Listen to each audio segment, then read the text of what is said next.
Halo, selamat malam pemirsa, selamat datang di iNewsroom. Bersama saya Davi Pratama, pemirsa kami akan membahas berita utama secara mendalam, komprehensif, dan tentunya eksklusif. Sebagai pembuka iNewsroom kali ini, kami memiliki informasi pemakaman legenda musik tanah air Titiek Puspa dihadiri oleh ribuan pelayat. Suasana haru keluarga dan kerabat mengiringi pemakaman jenazah Titiek Puspa.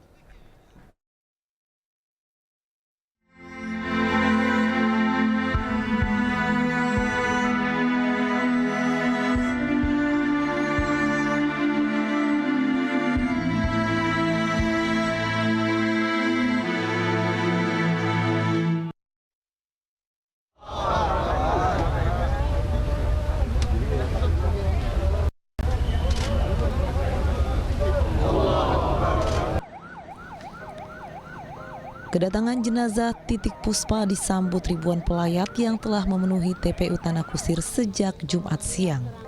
Diiringi lantunan suara azan, jenazah legenda musik tanah diantar oleh keluarga dan kerabat dekat. Suasana haru pun mengiringi pemakaman jenazah Titiek Puspa di TPU Tanah Kusir, Kebayoran Lama, Jakarta Selatan. Mayoritas pelayat hadir menggunakan baju putih sambil menahan tangis dan haru. Mereka menatap jenazah sebelum dimakamkan. Doa dan tahlil mengiringi proses pemakaman Titiek Puspa. Keluarga, sahabat, kerabat bergantian menabur bunga di atas makam Titiek Puspa. Sejumlah tokoh ikut hadir di pemakaman, di antaranya Vina Panduwinata, Slamet Raharjo, Inul Daratista, hingga mantan Menteri Pertahanan Agung Gumelar. Sebelum dimakamkan, jenazah Titiek Puspa disolatkan di masjid dekat rumah duka. Titiek Puspa juga sempat dirawat di rumah sakit akibat pecah pembuluh darah di bagian otak sebelum akhirnya menghembuskan nafas terakhir pada Kamis sore. Dari Jakarta, tim liputan iNews melaporkan.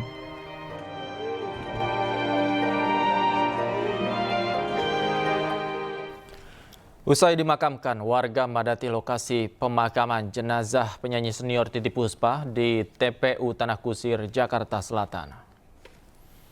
Sejumlah tokoh masyarakat hingga warga silih berganti memadati tempat pemakaman umum Tanah Kusir, Jakarta Selatan, Jumat siang untuk berziarah.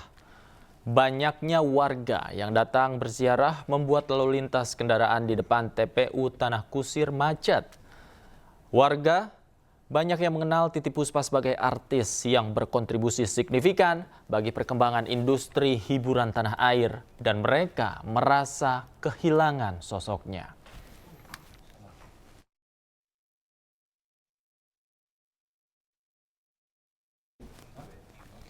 Dan pemirsa, untuk mengetahui informasi terkini kepergian artis legendaris Titiek Puspa, kami sudah terhubung dengan rekan kami Adisti Arifah di rumah duka Titiek Puspa, Pancoran, Jakarta Selatan. Selamat malam, Adisti. Seperti apa suasana rumah duka malam hari ini?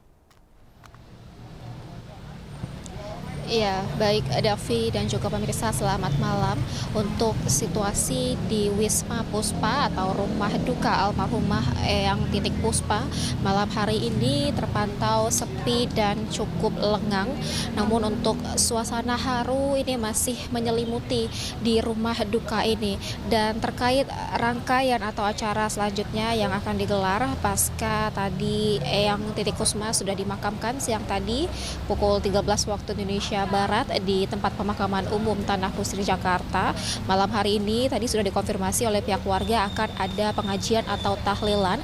Namun untuk tahlilan ini bersifat intimate atau secara privat. Artinya untuk rangkaian tahlilan atau doa bersama ini hanya akan diikuti oleh keluarga inti atau keluarga terdekat saja. Tidak dibuka secara umum, secara publik, karena tadi pihak keluarga mengaku sudah cukup lelah sehingga untuk rangkaian tahlilan ini hanya akan diberlakukan atau hanya dibuka bagi keluarga inti saja. Dan situasinya saat ini masih tengah dilakukan persiapan untuk tahlilan. Tadi kami melihat di area dalam sudah terlihat ada karpet yang dipasang atau disediakan, kemudian juga buku doa atau buku pengajian, dan sejauh ini juga masing-masing keluarga, satu persatu dari keluarga juga sudah mulai berdatangan karena untuk tahlilan rencananya ini akan digelar pukul 7 malam ini, tepatnya setelah selesai waktu sholat Isya. Dan tadi juga kami melihat di area depan, di area luar pagar lokasi rumah duka ini banyak sebenarnya masyarakat ataupun juga dari berbagai kalangan yang datang, namun mengingat ternyata tahlilan malam ini bersifat privat atau intimate, terpaksa mereka harus membubarkan diri. Dan terkait keamanan ataupun penjagaan di sini juga sudah tidak seketat sebelumnya, di mana untuk penjagaan pada malam hari ini hanya dilakukan oleh pihak security rumah duka saja. Davi, sementara demikian Raffi dari rumah duka almarhumah Eyang Titik Puspa, kembali ke Anda. Terima kasih Adisti Arifa melaporkan langsung dari rumah duka Titik Puspa. Selamat bertugas kembali. Vina Panduwinata, salah satu sahabat Titik Puspa, menyampaikan rasa kehilangannya. Selain bernostalgia mengenang sifat almarhumah yang selalu menebar cinta kasih, Vina melantunkan lagu khusus untuk melepas kepergian Titik Puspa. Boleh katakan Eyang Titi adalah salah satu pahlawan Indonesia yang luar biasa. Jadi perjuangannya luar biasa. Kalian bisa lihat kan bahwa Eyang Titi itu kalau performing, kalau ketemu banyak orang itu selalu all out. Dan ada satu yang perlu kita semuanya contoh ya, adalah Eyang Titi selalu menebarkan cinta kasih sayang kepada banyak orang yang membuat kita semua begitu cinta sama Eyang Titi. Paling penting kita mau mendoakan beliau yang terbaik, yang terindah, dijauhkan dari api neraka. Beda dong. Agak cepat ya soalnya. Oh iya. Mama Ina berdoa untuk akhir nanti. Luhur ciptaanmu Tuhan, kekal cinta putih murni. Itu lagu yang paling indah. Ada yang gak indah dekat Titik Puspa. Kita lagi pusing dekat Titik Puspa, sembuh pusing kita. Melayat secara fisik ya, tapi mengikuti penyakitnya. Saya kebetulan kan juga pimpinan organisasi. Jadi saya harus mendetek terus. Sebab dia itu salah satu eksponen penting di Republik. Presiden Prabowo Subianto berbelasungkawa atas meninggalnya Titik Puspa. Ucapan belasungkawa disampaikan melalui media sosial dan karangan bunga. Presiden Prabowo dan Wakil Presiden Gibran Raka Buming Raka mengirimkan bunga ucapan duka cita ke kediaman Titik Puspa. Tidak hanya Presiden dan Wakil Presiden, bunga duka cita juga dikirimkan oleh jajaran Kabinet Merah Putih. Presiden Prabowo juga mengunggah ucapan duka cita di akun media sosial miliknya. Dalam ucapannya, Presiden mengapresiasi semua kontribusi Titik Puspa dalam mengembangkan musik dan budaya Indonesia.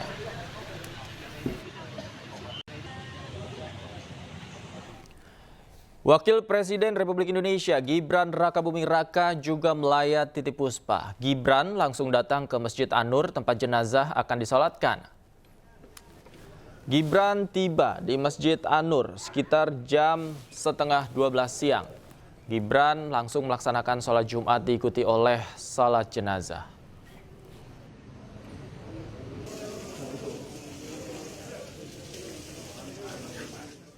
Sementara itu pemirsa, Presiden ke-6 Republik Indonesia Susilo Bambang Yudhoyono juga datang melayat ke rumah duka Titik Puspa di Pancoran, Jakarta Selatan. Bersama rombongannya, SBY tiba di rumah duka pada pukul 9.30 waktu Indonesia Barat. SBY mengenakan baju koko berwarna putih lengkap dengan peci hitam. SBY mengatakan bahwa Titik Puspa adalah tokoh nasional yang tidak pernah lelah untuk mengabdikan diri untuk Indonesia melalui seni dan kebudayaan. Bahkan pada 3 bulan yang lalu, SBY, Titik Puspa, beserta sejumlah artis lainnya tengah membuat sebuah album tunggal untuk menyampaikan pesan kepada dunia mengenai keselamatan bumi dan generasi mendatang.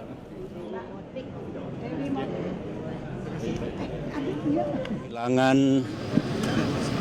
seorang pahlawan kebudayaan, kalau saya boleh mengatakan begitu, Ibu Titik Puspa yang boleh dikata mengabdikan kehidupannya untuk dunia seni, budaya, dan bahkan juga sosial.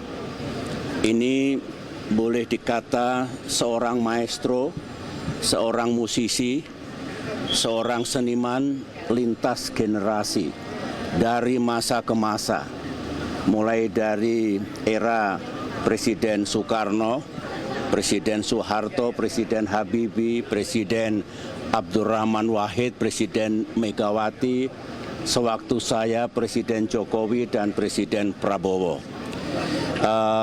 Kita mengenal keteduhan dan pesan-pesan moral yang disampaikan oleh almarhum.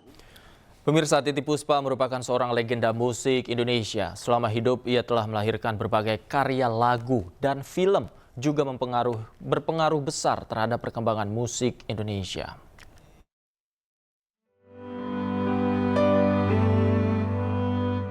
Titiek Puspa lahir dengan nama asli Sudarwati di Tanjung Tabalong, Kalimantan Selatan pada 1 November 1937. Titiek Puspa adalah penyanyi, pencipta lagu, dan aktris senior Indonesia.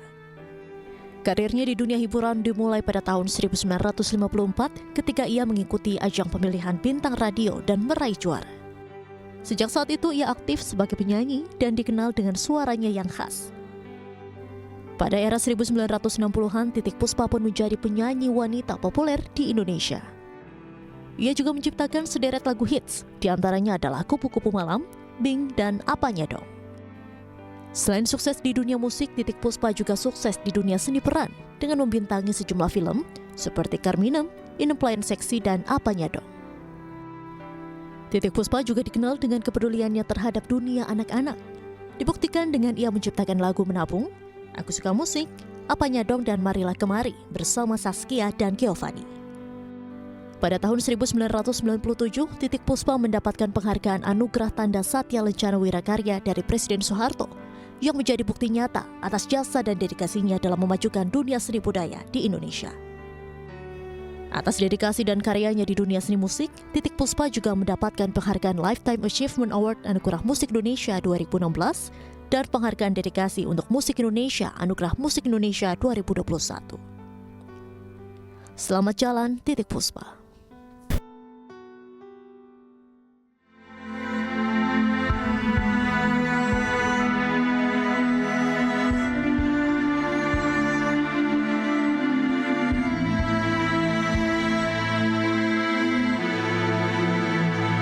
Itali.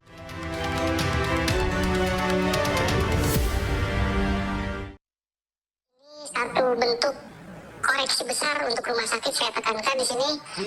Setelah kejadian adik saya dan pasca kejadian itu masih ada tindakan dari pihak keamanan yang masih belum mencerminkan pelayanan.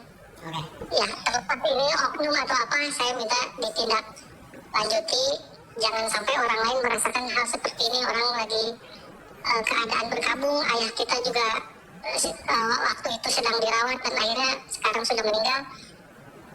Harus menghadapi sikap seperti itu dari pihak rumah sakit. Inilah ungkapan kekecewaan keluarga korban pemerkosaan dokter residen PPDS Fakultas Kedokteran Unpad saat dihubungi melalui telepon selularnya. Di hadapan awak media, pihak keluarga menyesalkan tindakan serta pelayanan karyawan dan keamanan Rumah Sakit Hasan Sadikin Bandung. Hingga kasus hukum berjalan, RSHS Bandung belum memberikan keterangan. Padahal jelas-jelas tempat kejadian perkara berada di gedung MCHC lantai 7 RSHS. Bahkan pasca kejadian menimpa adiknya, pihak RSHS lepas tangan baik untuk pendampingan psikologis maupun lainnya. Belum ada pernyataan bela sungkawa untuk ayah saya, pernyataan maaf terhadap adik saya sebagai korban secara resmi dari rumah sakit. Kita belum menerima itu, tapi saya harap terlepas dari permintaan maaf, ini satu bentuk koreksi ya, satu bentuk koreksi untuk rumah sakit supaya memperbaiki semua karyawan dan semua kinerja karyawan itu benar-benar dikontrol dengan baik gitu supaya pasien yang lain tidak ngalamin hal-hal yang kayak begini dulu ini. Sementara itu setelah dilakukan pengembangan oleh kepolisian, akhirnya terdapat 2 korban lainnya. Namun belum ada laporan resmi dari para korban. Pihak kepolisian mengetahui korban baru setelah adanya laporan dari pihak rumah sakit bahwa terdapat 2 lagi korban yaitu berstatus pasien. Dua-duanya kebetulan pasien. Ya, pasien itu di peristiwa yang berbeda dan juga korban berbeda, waktu yang berbeda. Itu beda waktu dan beda beda orangnya. Tapi pelaku sama itu. Untuk kronologinya masih akan dilakukan nanti pendalaman terhadap para korban. Nanti kalau sudah kita mendapatkan keterangan korban, nanti kita beritahukan ke rekan-rekan semua. Sejauh ini pihak penyidik telah melakukan pemeriksaan terhadap 13 saksi guna pengembangan kasus pelecehan yang dilakukan dokter residen PPDS Unpad di RSHS Bandung. Dari Bandung, Jawa Barat, Mujib Prayitno, iNews melaporkan. Polisi gelar olah TKP kasus pemerkosaan keluarga pasien oleh dokter residen di Bandung. Olah TKP digelar guna melengkapi berkas perkara atas kasus yang menjerat pelaku.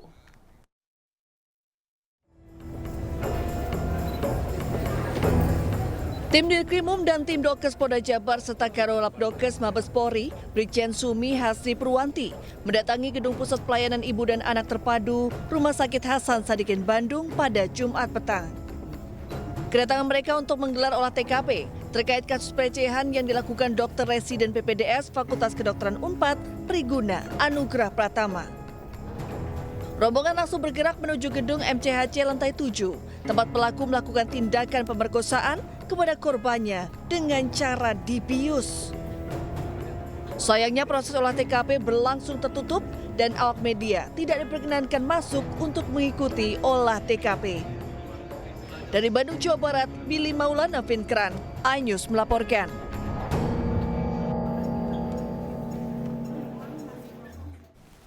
Untuk mengetahui bagaimana kasus ini bisa terungkap ke publik, kita sudah terhubung dengan dokter spesialis konservasi gigi Dr. Mirza Mangku Anom, orang yang pertama mengungkap kasus ini melalui media sosialnya. Selamat malam, dokter. Selamat malam. Dokter Mirza, ini kan Anda aktif begitu ya, vokal begitu di media sosial untuk mengungkap kasus ini. Bisa diceritakan kepada kami informasi awal yang Anda dapatkan seperti apa, kemudian apa saja yang Anda lakukan untuk meng-cross-check informasi yang Anda dapatkan itu? Baik, jadi yang pertama mensuarakan ke publik itu sebenarnya bukan saya, tapi ada satu akun tanpa identitas begitu yang setahu saya itu pertama menginformasikan ini ke publik. Lalu kemudian saya kaget karena ini suatu kejadian yang luar biasa gitu. Menurut saya ini biadab dan keji.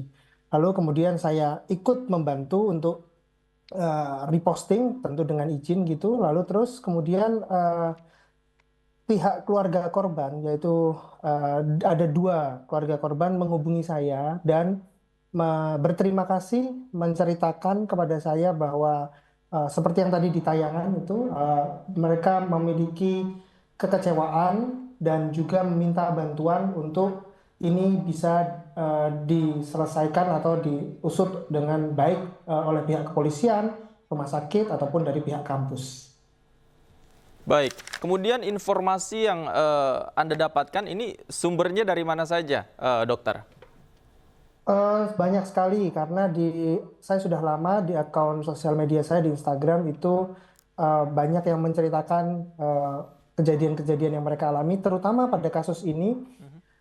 Itu sumbernya dari, saya nggak bisa sebutkan karena saya memang sudah berjanji bahwa ini tidak akan saya sebutkan, dan itu bukan hanya untuk kasus ini. Untuk semua kasus saya tidak akan menceritakan dari mana sumbernya.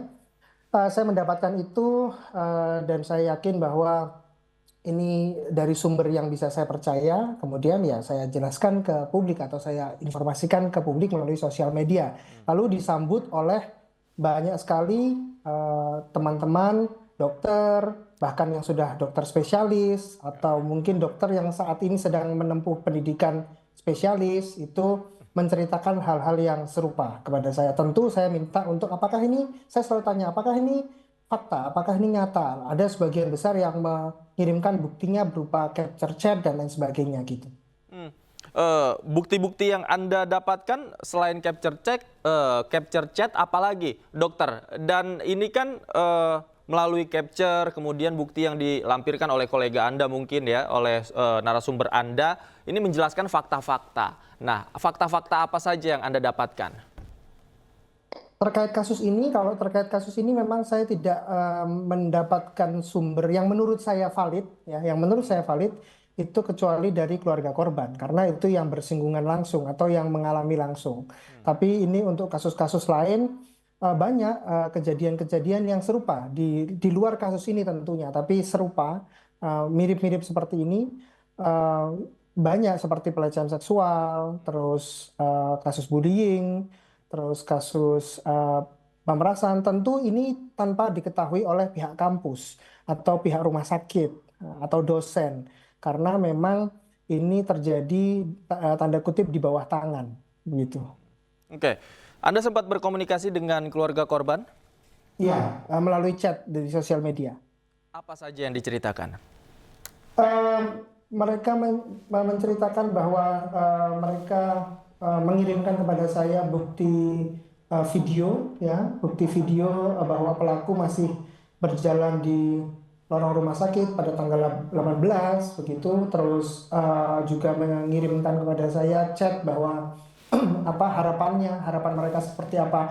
Mereka tidak banyak menceritakan kronologi atau menceritakan fakta, kecuali meminta atau memberikan harapan agar kasus ini bisa tertangani dengan baik, itu aja.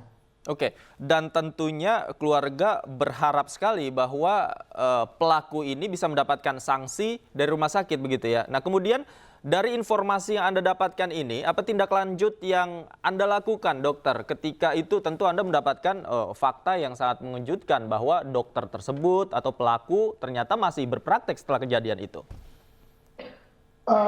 Tentu saya bercerita di sosial media, artinya menyampaikan dan saya meminta izin. Apakah ini boleh saya kirimkan di sosial media? Dipersilahkan ya, saya kirim di sosial media, di Instagram Story. Lalu tentu viral itu kan akan disambut oleh pihak-pihak yang memang berwenang. Kemudian tidak lama, dan saya baru tahu bahwa ini proses kepolisian memang sudah berjalan ya. Proses kepolisian sudah berjalan, dan kemudian saya mendapat info bahwa pelaku itu diberhentikan dari program studinya, dari pihak universitas, dari pihak kampus sudah menghentikan, artinya meng-cut atau men-DO mungkin ya sebutannya. Dan kemudian dari pihak Kementerian Kesehatan saya mendapatkan link berita bahwa perwakilan dari Kementerian Kesehatan, mohon maaf kalau saya salah, itu di-ban atau dilarang untuk melanjutkan pendidikan spesialis seumur hidup. Itu link berita yang saya dapatkan. Dan kemudian ada info juga bahwa sedang didalami bahwa adanya rekomendasi untuk surat tanda registrasi pelaku atau yang bersangkutan ini untuk dicabut, sehingga tidak bisa berpraktek lagi sebagai dokter. Oke, selama Anda vokal di media sosial, ada yang menghubungi Anda tidak, paling tidak untuk mengkonfirmasi lebih lanjut informasi yang Anda dapatkan, bahkan mungkin kepolisian barangkali meminta Anda untuk memberikan keterangan jika dibutuhkan? Oh tidak, jadi untuk kasus ini tidak ada yang menghubungi untuk meminta keterangan detail kecuali dari teman-teman dari media. Kalau dari pihak kepolisian, saya rasa mungkin pasti kepolisian memiliki data-data yang lebih lengkap, bukti-bukti yang lebih akurat, lebih lengkap daripada yang saya miliki, sehingga saya rasa kepolisian tidak menghubungi saya dan memang sampai detik ini tidak menghubungi saya. Oke, baik. Terima kasih Dr. Mirza sudah bergabung bersama kami di iNewsroom. Selamat malam, sehat selalu dokter. Selamat malam, terima kasih. Pemirsa, Menteri Kesehatan Budi Gunadi Sadikin angkat bicara terkait dugaan ruda paksa terhadap keluarga pasien oleh salah satu peserta pendidikan dokter spesialis Fakultas Kedokteran Unpad yang menegaskan pihaknya tidak akan mentoleransi kekerasan seksual dalam bentuk apapun. Ada sesuatu yang fundamental mesti dirapihkan lah, diperbaiki di pendidikan kedokteran, terutama juga untuk di pendidikan spesialis. Tapi apa yang sudah Kemenkes lakukan ke depannya untuk terus memperbaiki budaya pendidikan dokter spesialis yang ada sekarang. Kita rasa memang harus secara serius diperbaiki. Nah, pendidikan itu kan harus ada sistem, tapi harus aja juga mekanisme reward and punishment supaya ada efek jerahnya. Jadi sudah kita lakukan, pertama kita mereview dulu, kita freeze dulu ini anestesi, karena kejadian di Semarang juga anestesi itu yang sampai bunuh diri kan. Jadi ada apa ini dengan pendidikan spesialis anestesi ini, kok kejadian terus? Jadi kita review dulu, 1 bulan kita freeze dulu, kita mau lihat apa yang harus diperbaiki dengan Fakultas Kedokteran Unpad dan juga Rumah Sakit Hasan Sadikin agar kedepannya sistemnya berjalan dengan baik dan benar, sehingga nggak terjadi lagi kayak gini, karena masyarakat akan sangat dirugikan. Masyarakat akan sangat dirugikan.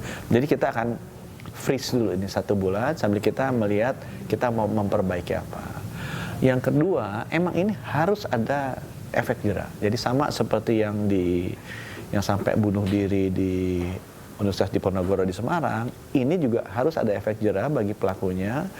Kita mencabut STR, surat tanda registrasi, dan juga SIP-nya. Jadi yang bersangkutan tidak bisa praktek lagi. Karena itu kan sekarang STR dan SIP ada di Kementerian Kesehatan. Kalau ini dibiarkan, diakomodasi, kemudian ya udahlah nanti bisa balik, itu kenyataannya tidak, orang nanti akan permisif. Jadi akan membiarkan. Jadi kita harus tegas di sini. Itu tegas akan kita langsung kita cabut. Nah, yang ketiga, ya, sekarang saya minta, ini kan masalah kejiwaan yang tidak tertangani, tidak teridentifikasi, jadi menyengsarakan masyarakat. Kalau yang kejadian di Universitas Diponegoro kemarin, anestesi juga itu kena ke dia, tidak ke orang lain. Ini kan ke orang lain. Oleh karena itu saya mewajibkan untuk semua rumah sakit Kemenkes yang menjadi rumah sakit pendidikan, pada saat masuk harus dipastikan tes kejiwaan, tes mentalnya dilakukan di tempat, sehingga mereka tidak bisa chat GPT tanya teman-temannya curang. Harus dilakukan di tempat supaya bisa kita lihat desain yang benar. Dan saya minta selain di awal, setiap 6 bulan untuk PPDS harus dilakukan. Karena kalau enggak nanti ada tekanan-tekanan ke mereka yang mungkin berat, mereka nggak bisa omong, karena kalau omong nanti dibully, di sosial media dibilang cengeng, dibilang generasi stroberi, padahal mentalnya sudah rusak. Nah akibatnya jadi kayak begini. Nah itu yang sudah kita lakukan. Lisa Mariana yang mengakui memiliki anak dari Ridwan Kamil akhirnya muncul ke publik, mengaku diberi uang 100 juta untuk menggugurkan kandungannya. iNewsroom segera kembali.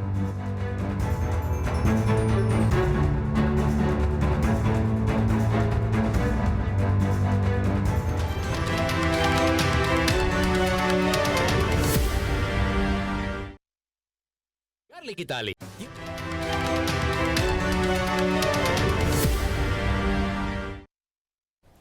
Kembali di iNewsroom, pemirsa, Lisa Mariana yang menggegerkan publik karena mengakui memiliki anak dari Ridwan Kamil akhirnya muncul. Lisa Mariana menyebut pernah mendapatkan sejumlah uang dari Ridwan Kamil untuk menggugurkan kandungannya. Model Lisa Mariana yang beberapa hari belakangan membuat heboh karena pengakuannya sempat memiliki hubungan khusus, bahkan memiliki anak dari Ridwan Kamil, akhirnya muncul ke publik. Ditemani sejumlah tim kuasa hukumnya, menggelar konferensi pers di salah satu kitchen and lounge di Kelapa Gading, Jakarta Timur. Dalam konferensi pers ini, Lisa menjawab sejumlah pertanyaan media, salah satunya mengenai hubungannya dengan Ridwan Kamil. Lisa mengenal Ridwan Kamil sejak tahun 2021 dan menjalani hubungan yang sangat dekat.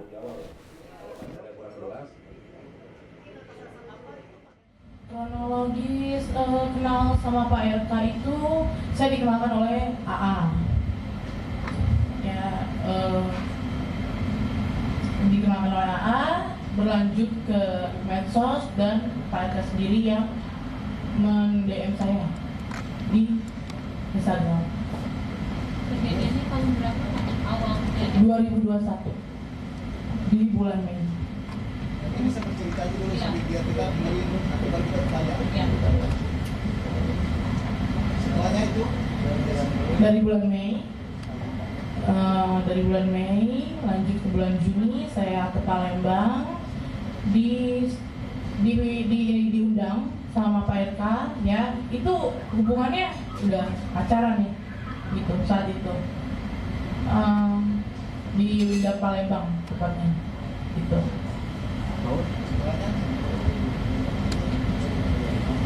Komunikasi selanjutnya itu berlanjut di Telegram ya kan selayaknya orang pacaran itu. Lalu juga saya dari Palembang itu ternyata positif hamil setelah kurang lebih 2 atau 3 minggu kemudian. Saya menelpon Pak RK, saya bilang saya lagi hamil dan beliau menyuruh saya menggugurkan kandungan saya dengan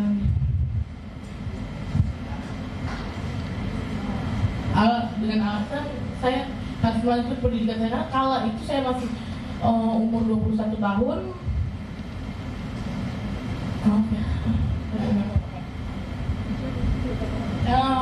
Dan dia mengirimkan sejumlah uang. Uang itu digunakan untuk menggugurkan yang dia suruh, tapi saya tidak lakukan itu. Saya pakai uang itu untuk bertahan hidup karena saya tidak bisa kerja karena keadaan sudah hamil. Gitu.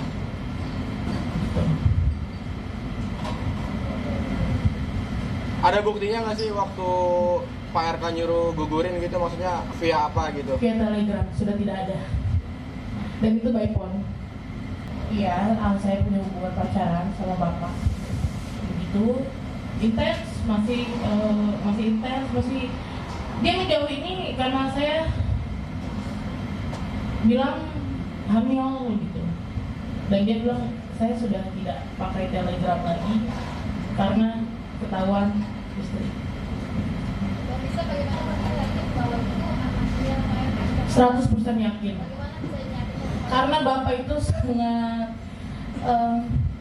protek dan nggak mungkin saya tidak pernah berhubungan dengan laki-laki manapun selain Pak RK. Pasti ada bukti dong, Pak. Pasti ada bukti dong, Pak, kalau misalkan 100% mungkin itu anaknya Pak RK. Selain tadi katanya udah kehapus. Oh iya dong, kan dia menafkahi. Menafkahi itu berapa lama? Pokoknya menafkahi itu terakhir 8 bulan terakhir. Sudah tidak lagi maksudnya ya. Sudah tidak lagi itu sejak kapan, Pak? Sudah tidak lagi itu sejak kapan, kan? 8 bulan terakhir. Saya minta seperti mengemis-ngemis. Nominalnya berapa? Nominalnya secara berkala itu. Satu bukti lagi. Sorry, saya spill bukti lagi, yaitu sebenarnya ini video, cuma kami ini uang yang dikasih untuk menggugurkan. Jadi dikirim berupa paket obat-obatan COVID, kan saat itu kan COVID ya. Boleh foto. Jadi dibalut dengan obat-obatan isinya uang, di bawahnya uang. Ya, sekitar 100 juta. Ini uang untuk menggugurkan. Yang saya nggak menggugurkan kandungan saya, dan saya pakai untuk bertahan karena saya nggak berani pulang kalau itu kan. Jadi saya sewa apartemen di daerah Jakarta Timur. Oke. 21 Juli 2002. Sementara gini, untuk bukti kita spill cukup, oke?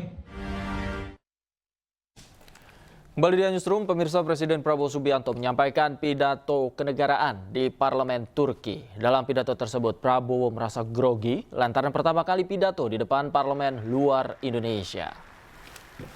Dalam pidatonya, Prabowo menyinggung isu global, salah satunya perang yang masih berkecamuk di Gaza. Ia juga mengingatkan masih adanya kekejaman terhadap masyarakat Palestina di sana. Prabowo mengatakan, dunia saat ini penuh dengan ketidakpastian. Masih terjadi penindasan oleh bangsa besar terhadap bangsa yang lemah. Presiden Prabowo percaya bahwa pemimpin Turki tegas terhadap rakyat yang tertindas, termasuk terhadap masyarakat Palestina. Ini adalah pidato pertama saya sebagai Presiden Republik Indonesia di depan parlemen di luar Indonesia. Jadi, saya mengakui bahwa saya agak grogi. Bicara tentang demokrasi, bicara tentang hak asasi manusia, tetapi pada saat anak-anak dibom, ibu-ibu tidak berdosa dibom, rakyat Gaza kehilangan semua kehidupan mereka, banyak negara diam, pura-pura tidak tahu, dan pura-pura bahwa itu bukan pelanggaran hak asasi manusia. Turki. Selain itu, pertemuan Presiden Prabowo Subianto dengan Presiden Turki Recep Tayyip Erdogan melahirkan 3 kerjasama. Pertemuan digelar di Istana Kepresidenan di Ankara, Turki. Presiden Prabowo mengatakan kunjungan kenegaraannya menemui Erdogan menghasilkan pertemuan yang produktif. Ia menyebut kerjasama yang disepakati mencakup bidang energi hingga kebudayaan.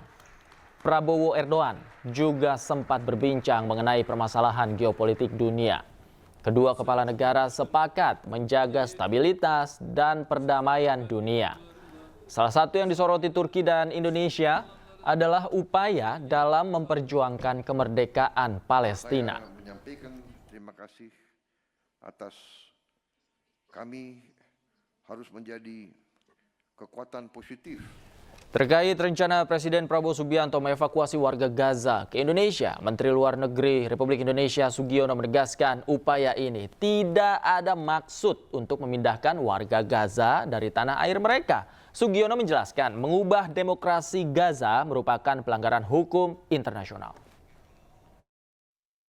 Diinginkan jika dibutuhkan untuk memberikan bantuan, kita siap jika dibutuhkan untuk menjadi untuk menampung korban-korban luka, anak yatim, kemudian anak pelajar-pelajar untuk dirawat di Indonesia, dan pada saatnya mereka juga harus kembali ke Gaza seperti itu. Jadi tidak ada yang, jangan kemudian diartikan bahwa kita ingin mereka direlokasi, tidak. Kita ingin ini menyampaikan rasa kepedulian dan kemanusiaan kita. Sekali lagi tidak dalam frame untuk merelokasi warga Gaza secara permanen, tetapi merupakan bentuk dari kepedulian kita untuk saudara kita yang anak-anak, yatim piatu yang ada di sana. Kita bicara dengan semua pihak. Timnas Indonesia U17 meraih tiket ke perempat final Piala Asia U17 dengan poin sempurna. Garuda Muda meraih 9 poin dari 3 kemenangan beruntun. Dan pemirsa, informasi yang akan hadir ini sekaligus menutup jumpa kita di iNewsroom malam hari ini. Temukan informasi-informasi terbaru lainnya di www.inews.id. Cuplikan tayangan berita iNews dapat Anda saksikan di kanal YouTube @officialinews. Akhir kata, saya Davi Pratama pamit undur diri. Terima kasih, selamat malam, selamat berakhir pekan. Sampai jumpa.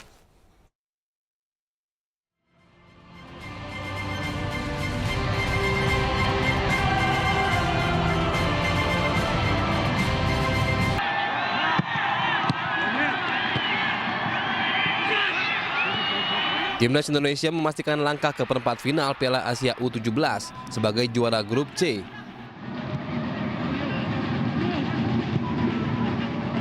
Tim asuhan Nova Arianto meraih poin sempurna dari 3 kemenangan beruntun dengan 9 poin.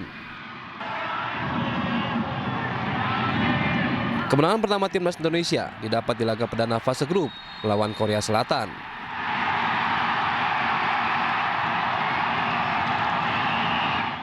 Pasukan negeri Gingseng dibuat takluk oleh Garuda Muda dengan lewat gol Evandra Florasta di menit-menit akhir pertandingan.